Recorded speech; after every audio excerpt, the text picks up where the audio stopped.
Beredar video rekaman pertempuran jarak dekat antara tentara Rusia dan Ukraina. Video terekam drone Rusia. Tentara kami membersihkan benteng angkatan bersenjata Ukraina. Seorang militan Ukraina mencoba merangkak lebih dalam ke parit pertahanan bawah tanah, tetapi sebuah granat terbang tepat mendatanginya. Demikian keterangan video yang beredar di kanal Telegram. Lokasi video disebut di wilayah Luhansk, Ukraina Timur.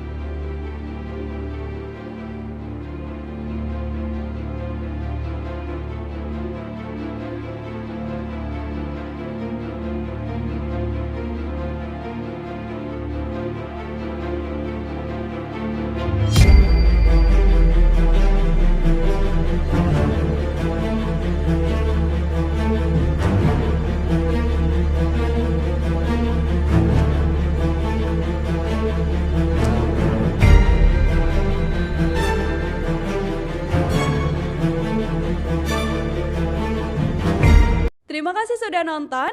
Jangan lupa like, subscribe, dan share ya.